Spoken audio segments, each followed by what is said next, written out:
Bien, perfecto. Tengan todos muy buenas noches y reciban desde la Universidad de Piura la más cordial bienvenida al webinar que tiene como tema cómo la crisis COVID-19 afecta las inversiones, ahorros y fondos de las AFPs, a cargo del magíster Jorge Gallo Costa. Presentemos al profesor Jorge Gallo Costa. Es máster en Dirección y Gestión Empresarial por la Universidad de Piura, máster en Investigación en Ciencias de la Administración por la Universidad de San, autor del libro Alternativas de Inversión y Fuentes de Financiamiento Empresarial, así como de numerosas notas técnicas. Cuenta con 12 años de experiencia en la dirección de agencias bancarias y en la jefatura del área de evaluación y recuperación de créditos, y 2 años como funcionario en importantes empresas del país. Actualmente se desempeña como docente investigador del área de finanzas de la Facultad de Ciencias Económicas y Empresariales de la Universidad de Piura y es consultor y asesor empresarial. Bien, esta sesión se ha planificado en dos partes. La primera de ellas consiste en la exposición del experto, que dura entre 30 a 45 minutos aproximadamente. Seguidamente daremos inicio a la segunda parte de esta sesión, que consiste en la ronda de preguntas y respuestas. Para ello tiene habilitado en la parte inferior de sus pantallas el icono que indica preguntas y respuestas para que ustedes puedan allí poner todas sus dudas. Haremos al finalizar la exposición, haremos el esfuerzo posible para poder resolver todas sus dudas. Adicionalmente, recordarles que este webinar está siendo grabado para posteriormente subirlo a nuestro canal de YouTube y compartirlo mediante nuestras redes sociales para que ustedes tengan acceso a él. Una vez más, estamos muy agradecidos por su participación y aprovecho este momento para saludar a nuestros egresados y amigos de la Universidad de Piura, así como darle la más cordial bienvenida a quienes por primera vez se encuentran en una experiencia de la Universidad de Piura. Bienvenidos, Odette. Muy bien, profesor. Le dejo el pase a usted para que pueda hacer su exposición. Muy bien, gracias, Cristian. Buenas noches. Espero que todos estén bien por casa, al igual que sus familias. Me alegro mucho de estar con ustedes hoy conversando sobre un tema tan importante y tan actual. Entonces, me voy a permitir compartir un archivo que lo vamos a ir siguiendo en la presentación, que es el que se muestra en la pantalla, ¿no? Entonces, bueno, ya había comentado, Cristian, el título de lo que vamos a conversar esta noche. Y lo primero que creo necesario es hacer una diferencia entre los conceptos de ahorro e inversión. Generalmente, a veces la gente confunde ahorro con inversión, y no solo la gente, sino algunos llamados a hacer esta distinción para poner una línea divisoria entre ambas cosas, no lo hacen, ¿no? Por razones que no, por lo menos yo no logro entender, ¿no? Entonces, lo primero que nos preguntamos ¿es lo mismo ahorrar que invertir? Y la respuesta es un rotundo no, ¿de acuerdo? La Real Academia de la Lengua Española define el ahorro como reservar una parte de los ingresos ordinarios o guardar dinero como provisión para necesidades futuras, ¿de acuerdo? Muy bien, ¿dónde podemos ahorrar? Donde querramos, ¿no? Hay gente que tiene sus ahorros bajo el colchón. ¿Qué riesgo corre?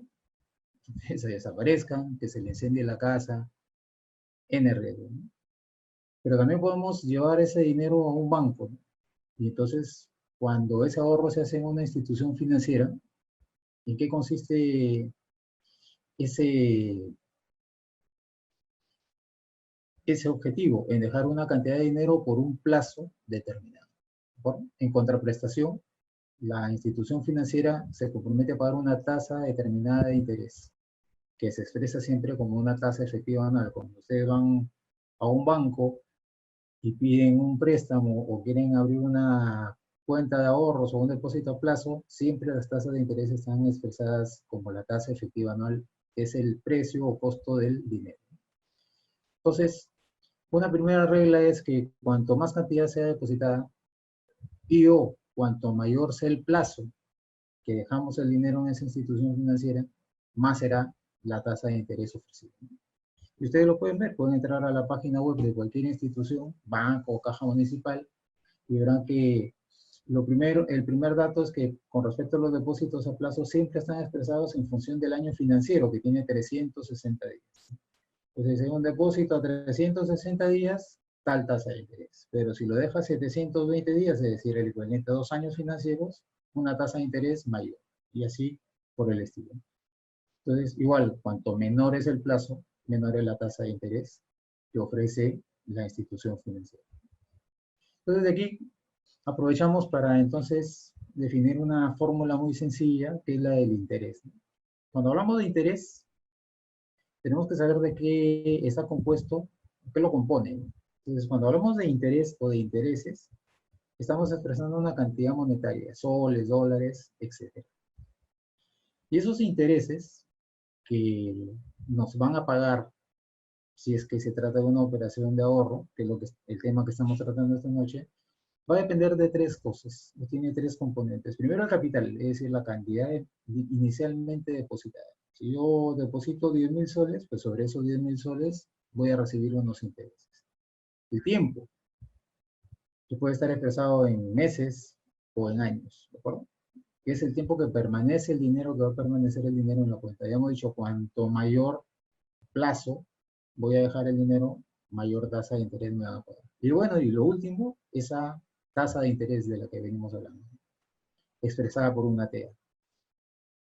¿Qué quiere decir esto? Quiere decir esto que el pago de los intereses y la devolución de una parte o de todo el capital inicialmente depositado no depende de lo bien o lo mal que le haya ido a la institución financiera. ¿De acuerdo? Hemos hecho un contrato con la institución financiera, hemos ido a la caja Catacaos, por no hacerle publicidad a ninguna institución real, y esa caja nos ha dicho, mira, si tú dejas pues 100.000 soles, yo te voy a pagar una tasa efectiva anual de 8%. Muy bien. Entonces ese 8% que yo voy y lo cobro religiosamente en el día 360, no depende si la caja prestó bien la plata, si cobró, si... No depende porque hay un contrato de por medio. Y esa es la parte principal de ahorrar, ¿de acuerdo? Entonces, el pago de intereses sí depende por la rentabilidad del saldo que tenga. Es decir, si yo en el camino esos 100.000 soles retiré una parte, le dije a la caja, bueno, ahora necesito a mitad de año 30.000, me llevo los 30.000 de capital y dejo 70.000, pues ¿qué va a ocurrir? Que los intereses futuros, cantidad monetaria, se van a reducir. ¿Por qué? Porque si volvemos a la fórmula, los intereses se pagan en función del capital que esté depositado. Entonces, por lo tanto, si yo de 100 reduje a 70, entonces los intereses futuros serán menores. Y probablemente también la tasa de interés sea menor, porque hemos dicho que, que la tasa de interés depende del capital y del tiempo, ¿no? Entonces, si yo reduzco el capital, pues la caja probablemente me diga, sí, pues yo te pagaba una TEA de 8% porque me habías dejado 100.000 soles, pero como ahora quedan solo 70.000, te voy a bajar esa tasa, pues no sé, a 7.8, a 7.5. Y estaría en su derecho de hacerlo y sería una decisión válidamente válida. ¿Por qué? Porque se ha roto el contrato. El contrato inicial, ¿cuál era? Dejar 100.000 a un año y no sé, pues en el camino de esos 100.000 retiraste una parte. ¿De acuerdo? Muy bien. Entonces, perdón. En el Perú, además, la captación de depósitos, ahorros, plazo, vista, es una actividad regulada y supervisada por la Superintendencia de Banca y Seguros. ¿Qué significa esto? Que solo están autorizadas a captar ahorros aquellas empresas que autoriza la Superintendencia de Banca y Seguros. Y además, un detalle, esos ahorros están protegidos por un seguro, que nosotros le denominamos en este país el Fondo de Seguro de Depósitos, y que para el trimestre marzo-mayo de este año cubre hasta 100.123 soles. ¿Esto qué significa? Que en el eventual caso que una empresa del sector financiero tenga problemas, la intervengan, cierre, quiebre o lo que sea, los ahorros están protegidos por este fondo de seguro de depósito, ¿no? Entonces, hace algunos meses la Superintendencia de Banca y Seguros intervino en una financiera, ¿no? Probablemente lo hayan leído en las noticias, ¿no? Entonces, los ahorristas estaban tranquilos porque estaban protegidos por este fondo de seguro de depósito. Y esa es la parte de los ahorros, ¿no? Entonces, mientras yo tenga un dinero ahorrado, pues ese dinero esté en una institución que esté autorizada por la Superintendencia de Banca y Seguros y que además no sobrepase los 100.123 soles que mencioné hace un momento, que es lo que en este trimestre cubre el Fondo de Seguro de Depósitos, pues mis ahorros correrán un riesgo cero, ¿de acuerdo? Pero luego ocurre que a mí no me conviene, no me satisface esa cantidad, esa TEA que me paga el banco, que me paga la caja municipal, que me paga la empresa que sea que esté autorizada, ¿de acuerdo? Entonces, digo yo, bueno, tengo que sacar ese dinero de ahí, de esa zona segura, y tengo que invertirlo. Y ahí viene el segundo concepto, inversión, que definimos de un comienzo que eran cosas distintas, ¿no? Cuando invertimos, utilizamos de forma adecuada unos recursos. Recursos que no solo son dinero, pueden ser bienes, pueden ser productos, pueden ser servicios. ¿Para qué los utilizamos adecuadamente? ¿Qué queremos? Alcanzar un beneficio económico, una rentabilidad. ¿De acuerdo? Pero aquí viene una parte que es importantísima, que no debemos perder de vista y que a veces lo hacemos. Y ahí vienen los problemas. El riesgo es parte inherente de cualquier inversión. Yo en forma de broma siempre digo, el riesgo es un hermano siamés, además pegado por la cabeza con la inversión. No hay forma de separarlos. Entonces hay una relación directamente proporcional entre riesgo y rentabilidad, o entre rentabilidad esperada y riesgo. ¿Qué quiere decir esto? Que cuanto más es la rentabilidad que yo espero obtener, más riesgo tengo que asumir. Por eso es que cuando yo dejo mi dinero ahorrado en el banco y el riesgo es cero o es muy bajo, esa rentabilidad es menor.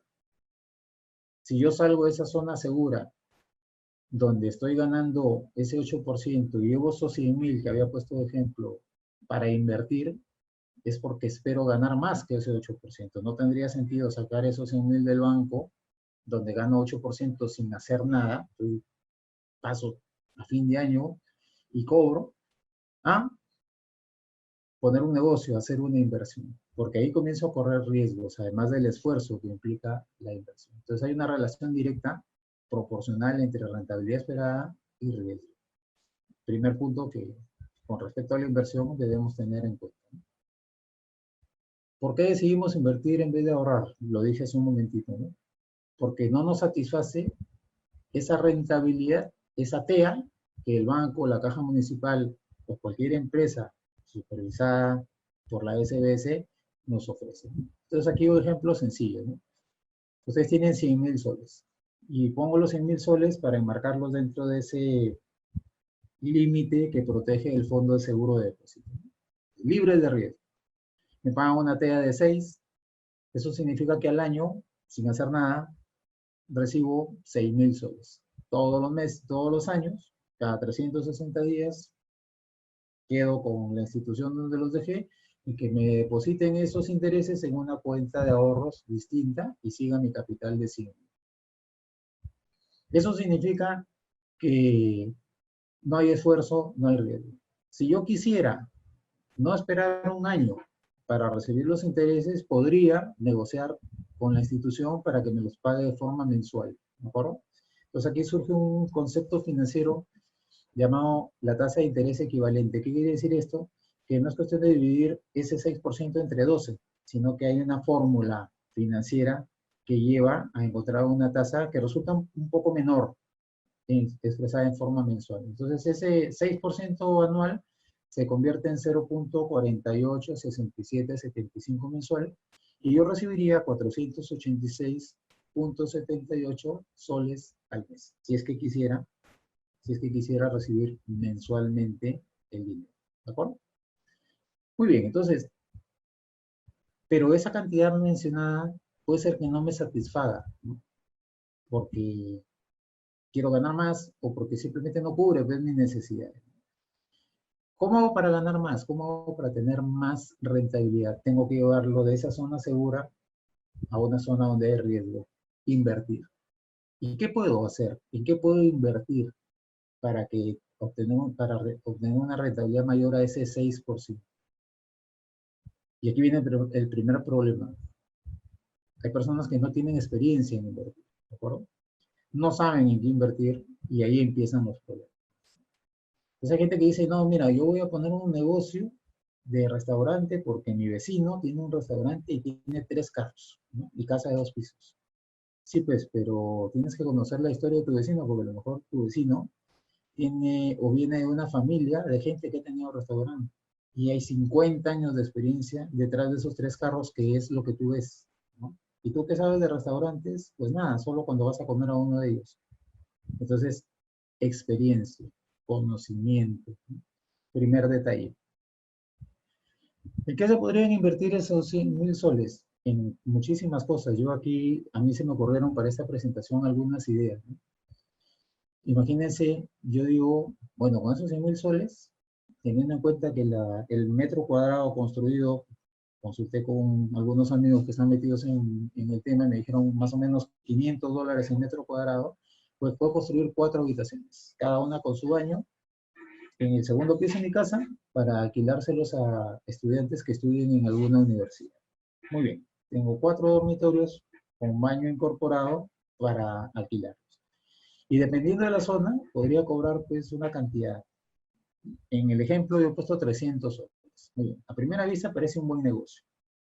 Pues 300 por 4, puedo obtener 1.200 soles al mes versus esos 486 que obtenía de intereses si dejaba el dinero depositado en la institución financiera. ¿De acuerdo? Y ahí viene el segundo tema, que generalmente o muchas veces pensamos en las inversiones solo en función de los ingresos, y eso no es así. Aparte de unos ingresos, hay otras cosas que tenemos que considerar. Por ejemplo, en este caso de las habitaciones, el estudiante está ausente durante un tiempo porque tiene vacaciones. Tiene un mes de vacaciones a mitad de año y tiene por lo menos 2 meses de vacaciones en el verano. Es decir, que de los 12 meses al año, la habitación solo estará ocupada 9 meses y el estudiante solo te va a pagar por esos 9 meses. Entonces, esos 12.000 que tú calculaste, o perdón, esos 1.200 que tú calculaste antes, se reducen, pues, a 10.800 anuales, ¿de acuerdo? ¿Por qué se reducen a 10.800 anuales? Porque simplemente, pues, eso es el tiempo que el estudiante está ocupando la habitación, ¿de acuerdo? Además, el estudiante me puede decir, sí, pero yo necesito un comprobante de pago válido, ¿no? Porque mi papá lo descuenta de su empresa, no sé. Entonces, si además yo quiero formalizar mi negocio, que es importantísimo, y ahora esta crisis yo creo que ha hecho entender a la gente la importancia de estar formalizado, de estar mapeado, de que el Estado te pueda tener, ¿no?, identificado para saber qué necesitas en un determinado momento de crisis, pues resulta que si es así, la norma tributaria dice que yo tendría que emitir un comprobante de pago por el cual tengo que pagar el 5% del alquiler. Entonces, de cada 300 soles, me quedan 285, porque 15 se van a pagar el impuesto. Entonces, ahora resulta que ya son 10.260 soles. Fíjense cómo va bajando. Cada detalle sobre esa cantidad inicial va bajando mi ingreso. Además, puede ser, y averiguo, ¿no? Porque para meterme en un negocio tengo que averiguar cómo funciona, tengo que ir con la gente que está metida en el negocio. Averiguo además que hay una rotación de inquilinos, hay un abandono de cuartos sin previo aviso.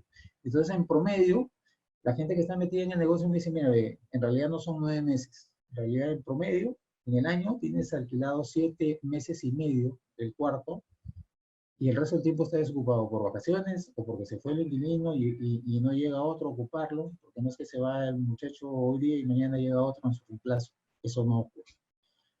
Entonces eso va bajando y ahora ya no son ni 10.800, ni 12.000, ni 10.260, sino son 8.550 soles. ¿Se dan cuenta? ¿No? A medida que voy conociendo más el negocio, voy conociendo más cuáles son no solo los elementos de ingreso, sino los costos y los riesgos asociados. ¿Cuáles son los riesgos? Aquí lo vamos viendo. El riesgo es que el muchacho abandone el cuarto. El riesgo es que me demore en conseguir otro inquilino. Pero hay otros riesgos, ¿no? Porque además, o hay otras cosas, pues hay una energía eléctrica, agua, internet, que tengo que brindarle a ese inquilino y eso tiene un costo. Cada vez que me acuerdo de algo, cada vez que voy incluyéndole otros elementos de costo, ese margen se va haciendo más pequeño.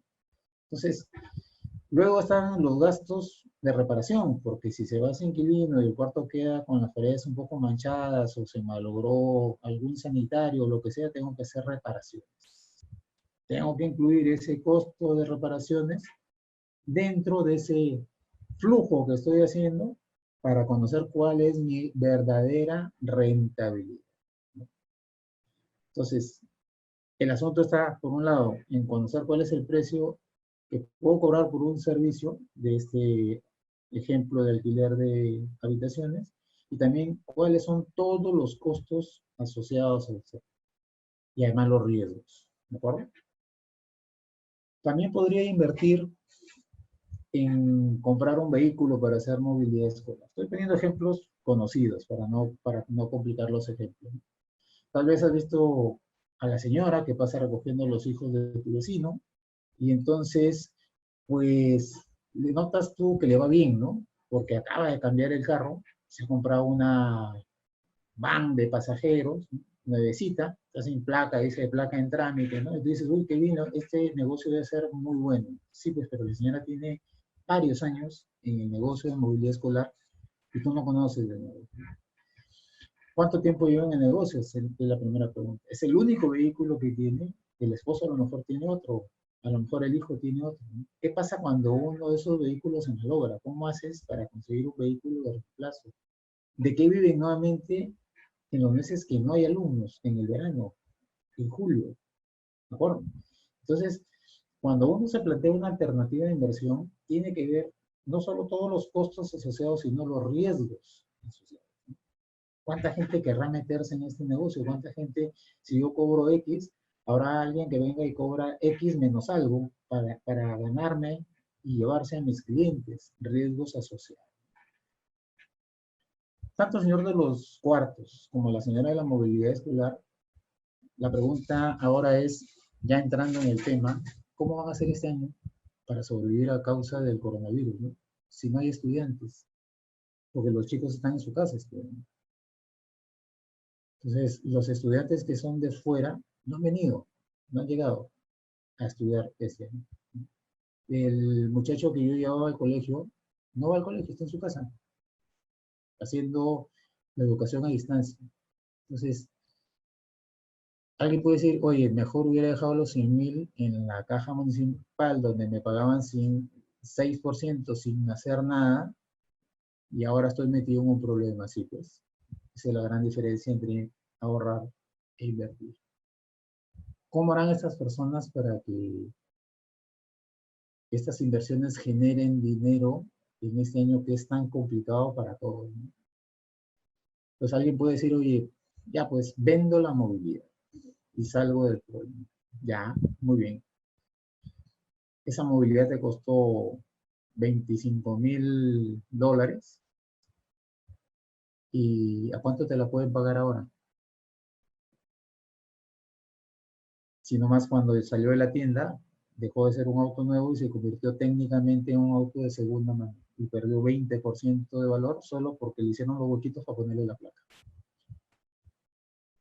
¿Quién estaría dispuesto para comprarse un auto pensado en movilidad escolar si no se puede hacer movilidad escolar? Y si no hay movilidad escolar, otro tipo de movilidad, si hay una restricción, y además no hay plata. ¿quién podría comprarte esos cuartos? ¿Te dan cuenta?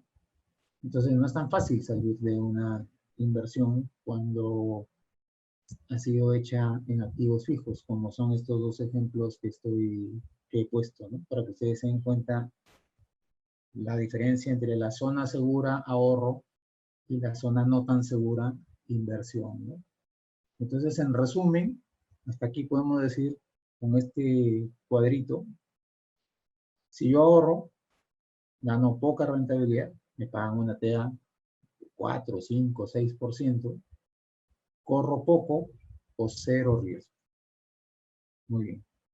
Si invierto, lo hago porque quiero ganar una mayor rentabilidad, pero corro un riesgo mayor. Y aquí también aprovecho para comentarles que a veces la expectativa de ganancia nos lleva a cometer errores, ¿no? Entonces hay que tener mucho cuidado cuando nos ofrecen alternativas de inversión que son muy rentables, ¿no? Por lo que acabo de decir, el riesgo está asociado a la rentabilidad. Y cuando alguien me ofrece una alternativa de inversión muy rentable, yo tengo que poner todas las antenas y todas las alarmas, prenderlas, porque probablemente se trate de una estafa o se trate de algo que es ilegal. ¿De acuerdo? No hay otra explicación. Una vez me encontré con un amigo y entonces me decía, tenía una camioneta 4x4 nuevecita, y yo sabía que más o menos podía costar 28, 30 mil dólares. Este señor me decía, no, mira, he invertido mi gratificación en un negocio y en 15 días me ha dado para comprar esta camioneta. Entonces, yo lo miraba y con mucho cariño le decía, oye, no me tomes el pelo, ¿no? A mí es difícil tomarme el pelo porque casi no tengo, y entonces es más difícil que me lo quieran tomar, pues porque no hay forma de que alguien, por mucha plata que gane, invierta una gratificación. Imagínense que esa persona gane 15.000 soles, invierte 15.000 soles y en 15 días logra una rentabilidad tal para comprarse una camioneta de 28.000 dólares, no tiene sentido. ¿De acuerdo? No hay una coherencia entre la fuente y el resultado, ¿no? Entonces, ahí había algo que no cuadraba y que yo no me tomé el trabajo de averiguar más, pero a mi amigo le quedó claro, yo tenía clarísimo que no era por la inversión pues, de la gratificación, ¿no? Entonces, el riesgo, fíjense ustedes, depende de dos factores: experiencia, conocimiento de la persona que va a invertir sobre el negocio y la propia naturaleza del negocio. Son dos cosas: experiencia y la propia naturaleza. Es decir, hay negocios que son más riesgosos que otros. Cuando yo invierto en agricultura, pesca, ganadería, productos muy perecibles, estoy corriendo más riesgo. Cuando yo invierto en algo que no conozco, estoy corriendo más riesgo. Hay un binomio, persona-negocio. Oye, pero entonces, ¿cómo hay agricultores que son exitosos? Porque la experiencia hace que sean exitosos. Yo en Sullana, en el año 98, conocí a un limonero que post fenómeno del niño de ese año le fue muy bien, mientras que casi a todos les había ido mal. Usaba una técnica para hacer surcos en su campo que le había conocido en un viaje que hizo, y entonces le fue muy bien. ¿Cuál fue la diferencia entre él y los demás? Que él utilizó una técnica en base a una experiencia, ni siquiera suya, sino ajena, pero que él la usó para su propio beneficio. ¿Cómo reducimos el riesgo? Reducir. No he dicho eliminar, porque el riesgo no se elimina. ¿Cómo lo reducimos? Invirtiendo en negocios donde tengamos real experiencia. En negocios que además se puedan replantear o convertir ante la aparición de una crisis. Esta crisis lo que nos está demostrando es que la gente lo que tiene que tener es una capacidad de reconversión, de digitalización, ¿no? Entonces, las señoras del mercado ahora te tienen pedidos por WhatsApp, ¿no? Y algunos que tienen hasta su página web y han hecho convenio con otro que da un servicio de transporte, pues porque a lo mejor yo no tengo transporte, entonces hago un convenio con un transportista, yo vendo mi producto y el otro me lo transporta. Entonces voy haciendo alianzas, ¿no? Lo que no puedo hacer es echarme a llorar, porque eso no tiene sentido. Si ya me metí en algo, tengo que ver la forma, tengo que ser ingenioso para salir para salir del problema. ¿De acuerdo? ¿Qué otras alternativas de inversión existen? N, ¿no? Pues si yo quiero ahorrar un poquito, y arriesgarme un poquito más, saco mi plata de fondo de ahorros y lo pongo en fondos mutuos, ¿no? Y probablemente logre una rentabilidad un poquito mayor. ¿Habrá algún riesgo? Sí, pero muy chiquito, ¿no? Luego, y siempre teniendo en cuenta, cuanto más rentabilidad quiero tener, más riesgo tengo que asumir.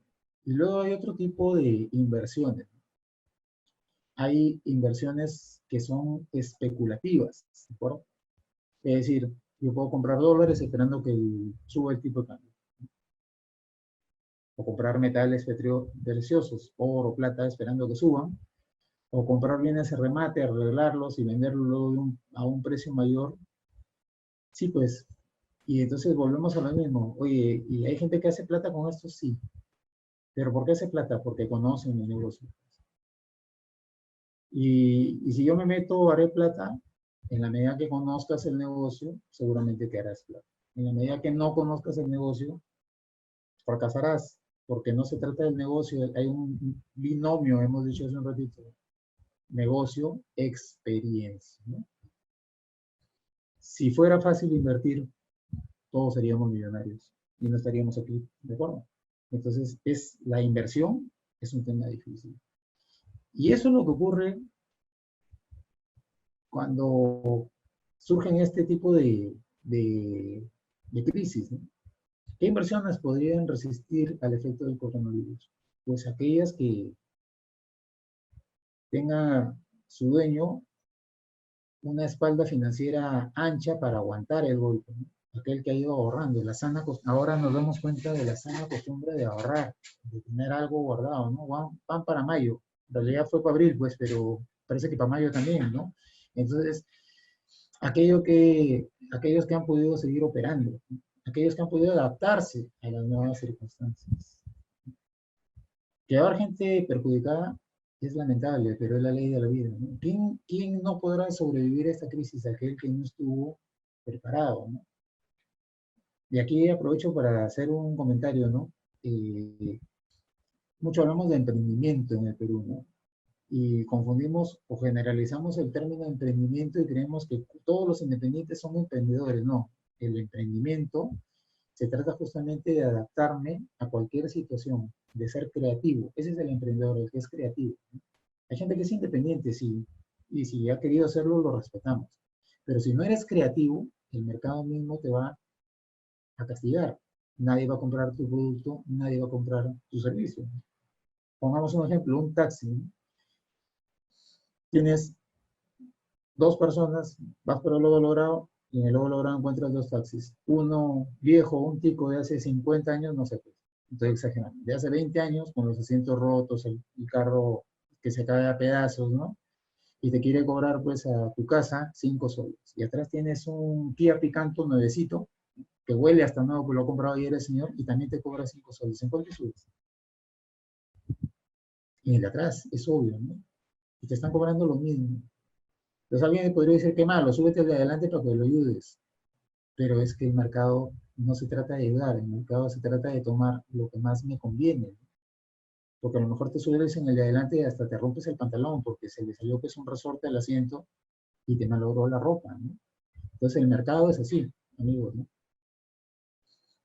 Muy bien, y ahora pasamos a el tema de las AFPs. Entonces, yo aquí lo primero que tengo que decir es que es un tema muy, muy amplio, ¿de acuerdo?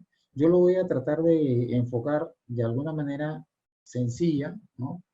Eh, pero lo que sí adelanto es que si hablamos de AFP y de los fondos de pensiones de la AFP, estamos hablando de una inversión. Nosotros no ahorramos cuando nuestros fondos están en una AFP. Por más que las AFP, y lo voy a decir como yo pienso, de una manera muy torpe durante mucho tiempo en nuestros estados de cuenta nos hayan dicho que los fondos están ahorrados, ¿no?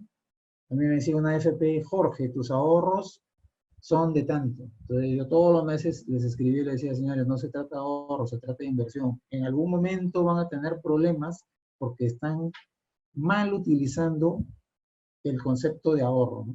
Y se reían. Y yo creo que ahora se están arrepintiendo de haber abusado del término ahorro, porque en el inconsciente la gente, ¿con qué asocia el concepto ahorro? Con no perder, ¿de acuerdo? Como lo vimos al comienzo, porque el ahorro, la gente dice, el ahorro está en función de un capital, de un tiempo y de una tasa de interés, ¿no? Y entonces, ¿por qué la AFP, mi fondo, disminuye? ¿No? ¿Por qué el fondo disminuye? Porque no es un ahorro, pues, porque es una inversión. Entonces, estas AFP, para hacer un poco de historia, fueron creadas en diciembre del año 92, durante el primer gobierno de Fujimori, y luego en el 93 comenzaron a operar. ¿No? Se trataba de reemplazar un ineficiente sistema nacional de pensiones, eso sí es cierto, ¿no? Es un régimen de capitalización individual, es decir, lo que tú aportas va a un fondo que es tuyo, y donde la pensión a recibir dependerá de la cantidad aportada y el número de años de aportaciones. Eso es cierto. El Sistema Nacional de Pensiones era, creo que todavía es muy malo, lo que se llama ahora la ONP, la Oficina de Normalización Previsional, ¿no? Yo conozco una persona que ya se murió, pero cuando vivía ganaba $20,000 mensuales y su pensión de jubilación, porque estaba en el Sistema Nacional de Pensiones, fue de 600 soles, desde que se jubiló hasta que se murió. No tenía sentido. ¿Correcto? Además, ¿qué cobran en la AFP? Hay una comisión sobre la remuneración, el 10% es el aporte al fondo, luego hay una comisión que te cobra la AFP, que es por la administración, ¿no? Yo saqué esto de una AFP y eso depende de la AFP, algunas cobran menos, una te cobra 1,47, la otra cobra 1,69, 1,60, etcétera. Y luego hay un pago de un seguro, ¿no? Un seguro de desgravamen o un seguro por si quedas imposibilitado de trabajar, ¿de acuerdo? Y esta es una noticia de hace algunos días que causa revuelo, ¿no? Y aquí también aprovecho para hacer otro paréntesis. Somos un país de rumores y de réplica, y ahora las redes sociales nos permiten replicar lo que sea, ¿no? Ah, voy a copiar esto porque me parece interesante. Todo el mundo se dispara, pero no sabe el contexto, ¿no? Las prima AFP se reparte 145 millones en utilidades, mientras aportantes pierden millones en fondos, ¿no? ¿Y cuál es el resumen que hace la gente en su cabeza? La AFP se está robando mi plata y se la está repartiendo. Pero resulta que no es así, ¿no? Yo no digo que esto sea bueno, ¿no? Yo he comentado, he dicho, que están en su derecho de repartir utilidades, sí, pero no era el momento, ¿no? Ha sido una torpeza, ¿no? Ha sido una falta de empatía con el aportante cuando el aportante está teniendo serias dificultades y cuando el sistema está seriamente cuestionado. Pero lo que pasa es que, fíjense ustedes, saqué esta información de una AFP, ¿no? Este es su balance, aquí está su activo corriente, en finanzas el activo lo conocemos como inversiones, ¿no? Está su efectivo, sus valores negociables, este es el activo corriente, es decir, lo que se mueve todos los días, y por acá está su activo fijo, ¿no? Encaje legal, inmuebles, intangibles, y por acá están sus obligaciones, sus fuentes de financiamiento, ¿no? Cuentas por pagar comerciales, otras cuentas por pagar, y básicamente el 84% de su fuente de financiamiento son propias, ¿no? Su capital social, adicional, resultados no realizados, etcétera, etcétera. Muy bien. Y este es el estado de resultados de la AFP. Es decir, de aquí, de este cuadro que les estoy mostrando, salen esos 145 millones o lo que sea que se reparte la AFP, ¿de acuerdo? Que están aquí, pues, ¿no? En esta partecita, ¿no? En los resultados. Muy bien. ¿De dónde vienen los ingresos de la AFP? Muy sencillo. De las comisiones recibidas. Es decir, de ese 10% que te han descontado obligatoriamente de tu sueldo y que va directamente a la AFP. ¿Y cuáles son sus gastos? Tiene gastos administrativos, gastos de ventas, ingresos y gastos financieros, hasta llegar a una utilidad del ejercicio. Entonces tiene una buena rentabilidad sobre su inversión, 15%, sobre su patrimonio y sobre la inversión total de 13%. Un dato que he calculado yo. Muy bien, ¿dónde está tu plata aquí? ¿Dónde están los aportes de los afiliados? No están, porque los aportes de los afiliados están en otro lado, ¿no? La misma ley dice, ¿no? La misma ley de las AFP dice, cada AFP administra un fondo de pensiones. El fondo no integra el patrimonio de las AFPs y su contabilidad debe ser llevada por separado. Y ese es el negocio de la AFP. Podemos discutir que la comisión, el cobro de la comisión es mucho, que no se debería cobrar comisión cuando no hay rentabilidad. Todo eso, en eso creo que todos estamos de acuerdo. Pero tenemos la obligación de entender cómo funciona el sistema de las AFPs. Entonces, no es que cuando la AFP tiene ganancias, es porque se está robando mi plata. No, es porque está ganando de acuerdo a un modelo de negocio que la ley le permite llevar, porque fue una ley que se hizo en el año 93 y que ha sido, de alguna forma, ha tenido algunas modificaciones en favor del afiliado, pero que eso es lo que le permite la ley, ¿de acuerdo? Entonces ellos ganan porque así fue creado y funcionan bajo una ley. Que no nos parezca justo, eso es otra cosa. Pero ¿quién está la plata del afiliado, señores? La plata del afiliado corre por otro camino, porque esa plata está invertida. ¿En qué está invertida? En acciones, está invertida en bonos nacionales y en el exterior. ¿De acuerdo? Y ese es el detalle, está invertida. Y como está invertida, asociado a la inversión que hay, recordamos, riesgo. Entonces, vamos aterrizando las ideas. Hay cosas que no conocemos del sistema privado de pensiones y salta porque yo curioseo mucho en las redes sociales, ¿no? Entonces la gente, incluso ex compañeros míos del sistema financiero, no tienen la menor idea de cómo funciona el sistema privado de pensiones, menos la puede tener una persona que no tiene conocimiento y no lo debe tener. Hay 4 tipos de fondos: el fondo 0, 1, 2 y 3. El fondo 0 es el de menor riesgo y menor rentabilidad. Y en el otro extremo, el fondo 3, de mayor rentabilidad pero mayor riesgo, ¿no? Y aquí dice clarísimo, ¿no? Fondo 3, nivel de riesgo alto, orientado a largo plazo. ¿Para quién es recomendado? Personas tolerantes al riesgo, que se jubilarán en promedio dentro de 20 años. ¿No? Personas menores de 45 años, que por lo menos se jubilarán en unos 20 años. Pero yo he leído de gente que dice, yo tengo 60 años o 55 años y todavía estoy en el fondo 3 y estoy a punto de jubilarme y mi fondo ha perdido un montón de plata. ¿Qué haces ahí, pues? Si el fondo 3 no es para ti, porque dice que es para personas de 45 años, ¿no? ¿Dónde deberías estar? ¿En el fondo 1 o en el fondo 0? Conocimiento, ¿no? Decía yo, ¿cuándo ganas en una inversión? ¿Cuándo es rentable? Cuando conoces en qué estás invirtiendo. Y esta parte sí la puedes manejar tú, porque esta parte sí es decisión tuya, en qué fondo estás, ¿de acuerdo? Entonces hay gente que sigue en el 3, porque mientras ganas no dices nada, no reclamas, y el día que pierdes sales a decirle ratero a todo el mundo. Entonces, si estás en el fondo 3 ahora, es porque quisiste ganar y de hecho estabas ganando mucha plata. ¿Y cuál es la forma de recuperarla? Quedándote en ese fondo.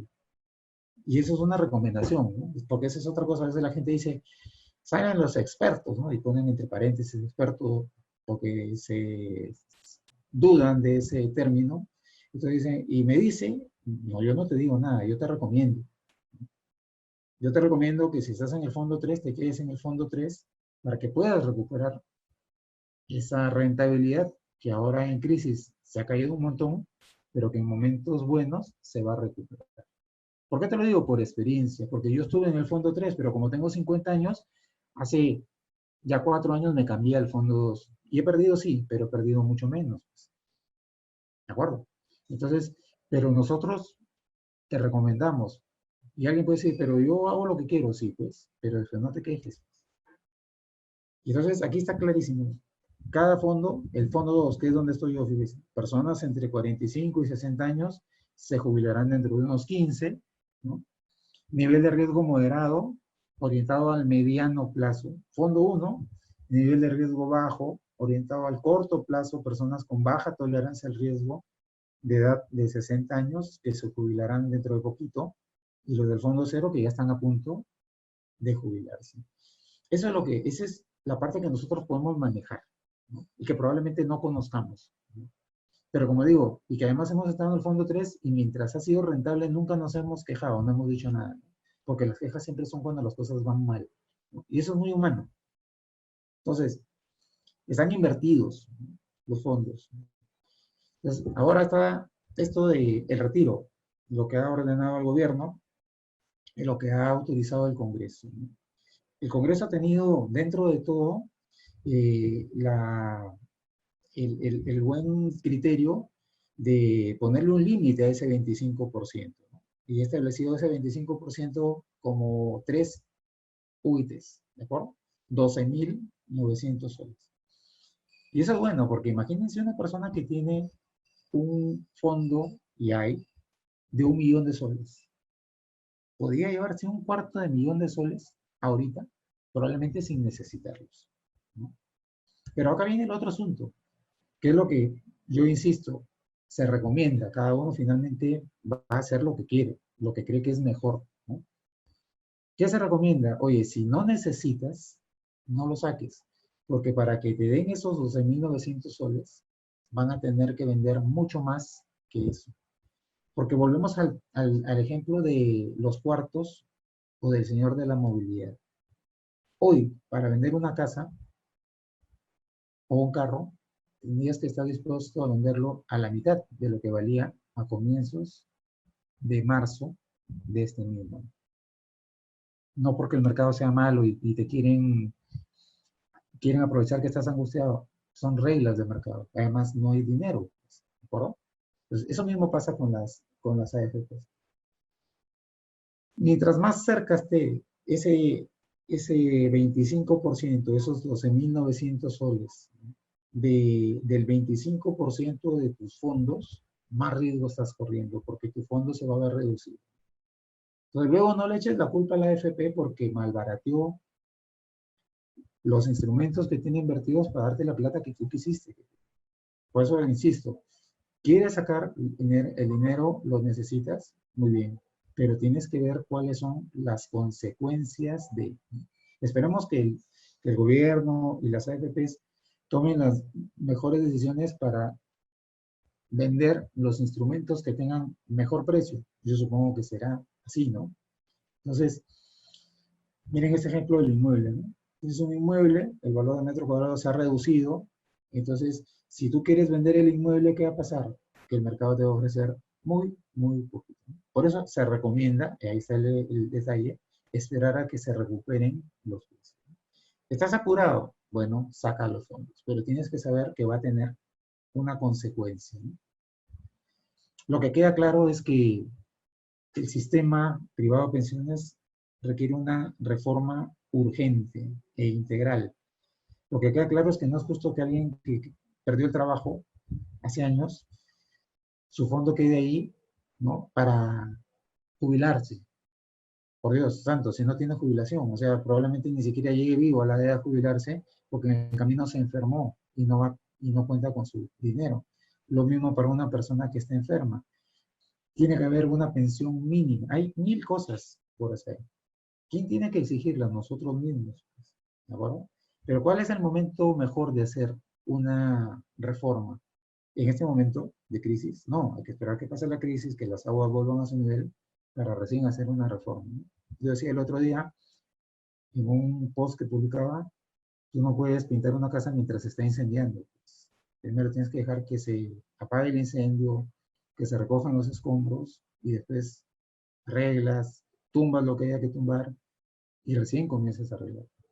Y ahorita estamos en una época de incendio, ¿de acuerdo? Bueno, les agradezco muchísimo la paciencia y la atención. Espero haberlos ayudado a clarificar estos temas y atento a lo que ustedes puedan comentar o preguntar. Bien, profesor, muchas gracias. ¿Se me escucha, profesor? Sí, claro que sí. Bien, profesor, muchas gracias por su participación. Vamos a pasar ahora a la sesión de preguntas y respuestas. De acuerdo. Correcto. Bien, empecemos. Una pregunta inicial es, si es que una entidad financiera quiebra, ¿el Fondo de Seguro de Depósitos cubre el capital y los intereses de vengados? Así es, efectivamente. Todo lo que a esa fecha tiene la cuenta, capital más interés, hasta 100.123 soles en este semestre marzo-mayo de 2020. Bien, perfecto. Otra pregunta. ¿Por qué las AFPs no consultan al aportante en qué tipo de fondo desea invertir su dinero? ¿Ellos toman la decisión solos? Sí, efectivamente. Primero porque la ley lo dice así, ¿de acuerdo? O sea, recuerden lo que les dije al comienzo, las AFP fueron creadas por ley, se regulan por una ley. Pero además hay algo que voy a poner un ejemplo para que pueda ser entendido. Cuando ustedes están en su casa un domingo, imagínense que son 5 miembros de la familia y el papá dice, oye, vamos a comer a la calle. ¿Qué quiere comer cada uno? Entonces el papá quiere ir a comer chifa, la mamá quiere ir a comer pollo a la brasa, la hija quiere pizza, el otro hijo quiere, no sé, parrilla, nadie se pone de acuerdo, ¿no? Entonces al final, en una familia, ¿quién decide entre el papá y la mamá? ¿No? Se aplica la dictadura que es una familia, ¿no? Si es que no se ponen de acuerdo, ¿no? Imagínate en una FP, ¿qué pasaría, qué locura sería que la gente tratara de decidir en qué fondos invierte la FP cuando ahora mismo queda demostrado que la gente ni siquiera sabe cómo funcionan las redes? Sería muy difícil, ¿no? Bien, Sería una bien, locura, realmente. claro, claro. En relación a esta pregunta, también hacen la consulta, ¿es posible cambiar de fondo actualmente? Tú puedes cambiarte de fondo cuando quieras, pero lo que se recomienda es que si tú estás en el fondo 3 y perdiste mucha rentabilidad, lo que has perdido es rentabilidad, no se ha perdido el fondo, ¿de acuerdo? Hay una cosa, esto funciona distinto al ahorro, por eso yo decía, en el ahorro si yo tenía 100.000 y retiro 30.000, mis siguientes intereses ya no van a ser sobre 100.000, sino solo sobre 70.000, porque ya me llevé 30.000. En las inversiones de los fondos de AFP no funciona así. No es que si mi fondo bajó, luego la rentabilidad siguiente va a estar en función de lo que quedó ahora. Eso no es así. Porque las inversiones en instrumentos financieros de los mercados de valores funcionan distinto, ¿no? Eh, ¿Quién no ha visto alguna película sobre Wall Street donde una acción que hoy día está cotizada pues en $100 por unidad, ¿no? Hay un rumor, pasa algo malo y en cuestión de minutos esos $100 comienzan a bajar y se desvanecen, ¿de acuerdo? Eso es rentabilidad, percepción de riesgo del mercado, ¿de acuerdo?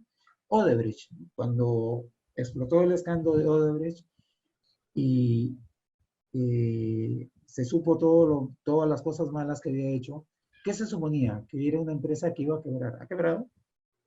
No ha quebrado. Sus acciones han bajado todo lo que algunas personas dijeron que iba a bajar. No ha bajado, porque la percepción de riesgo es lo que manda, ¿no? Lo que hay que esperar, hay que esperar que la cosa vuelva a la normalidad. Esta crisis es muy difícil, esto no es una salida de río, ni es un fenómeno en niño que pasa, se seca la ciudad, parcho y arreglo, no. Esta es una cuestión de un virus que nos va a tener por lo menos un buen tiempo con una restricción de movilidad y que además va a cambiar nuestras vidas. Entonces, sí va a demorar un poco la recuperación, ¿no? Ya lo adelantó el señor presidente y además no es cuestión no solo de Perú, sino que ya lo vemos en países donde el coronavirus estuvo antes, ¿no? No es que en China ya lograron controlarlo y ya todo el mundo está en la calle haciendo sus cosas. No, eso va a demorar.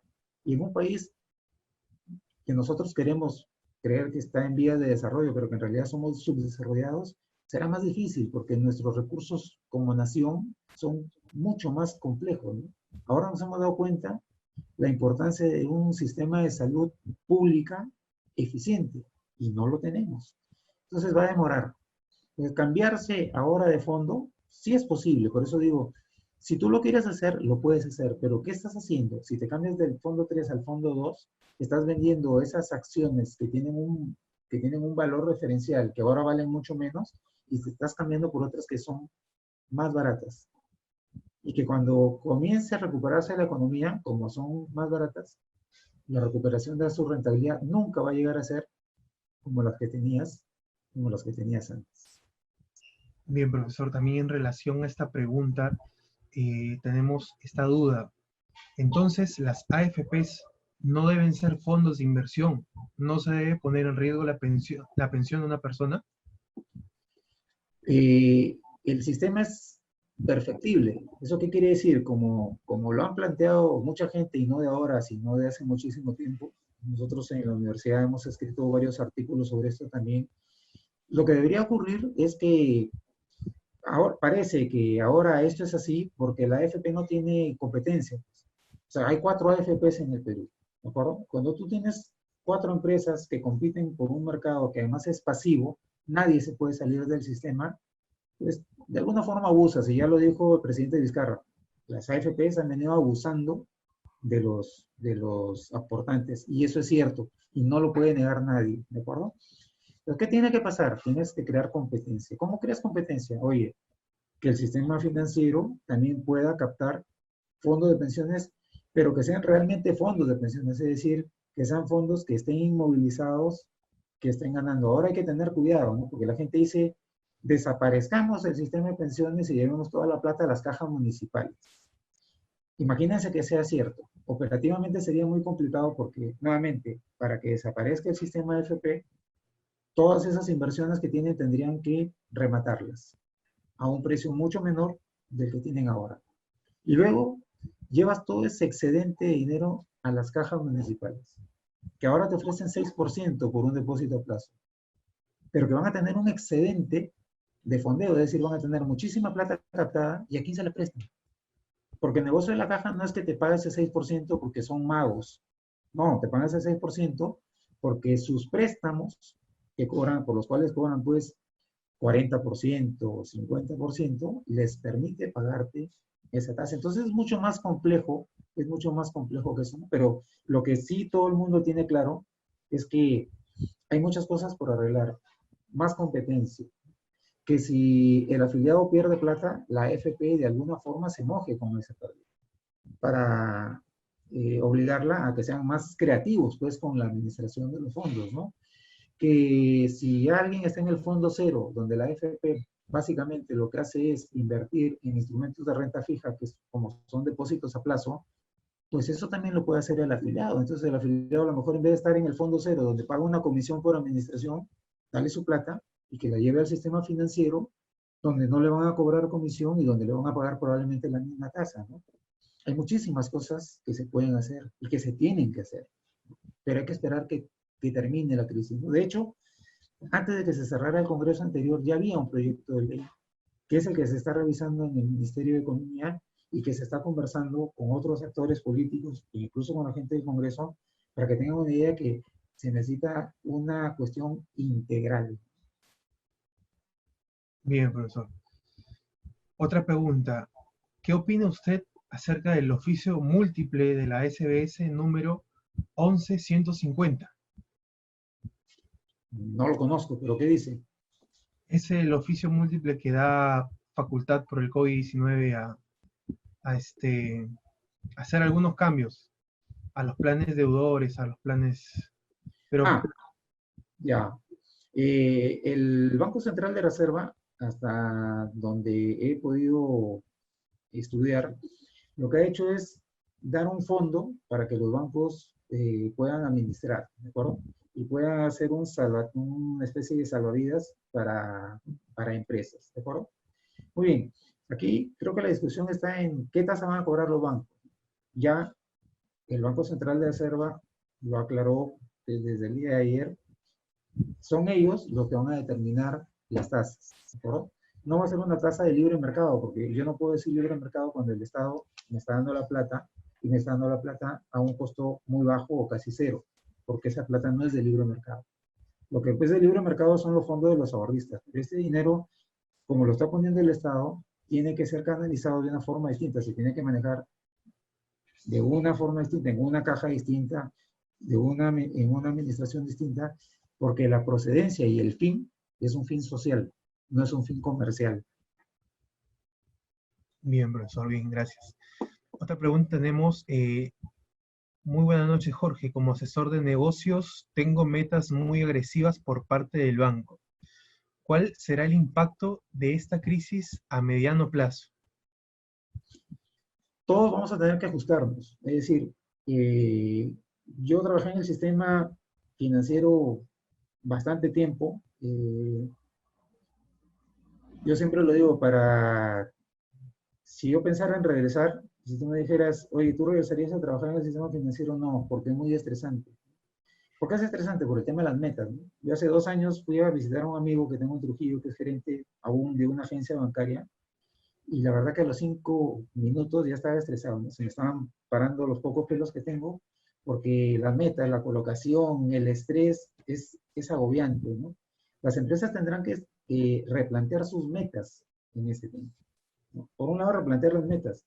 No vas a colocar lo mismo que colocabas antes. No puedes colocar a las mismas tasas de interés, porque está cambiando la cosa. Es decir, es como si se te quemara tu casa, apagas el incendio y quieras hacer una fiesta pues al otro día. Es imposible, ¿no? Entonces, tendrá todo el mundo que replantear, ¿no? Y el empresario tendrá que hacer un alto, tomarse un tiempo para ver, bueno, ahora cómo es el mercado y buscar otras alternativas de vender cosas, de venderlas distintas, ¿no?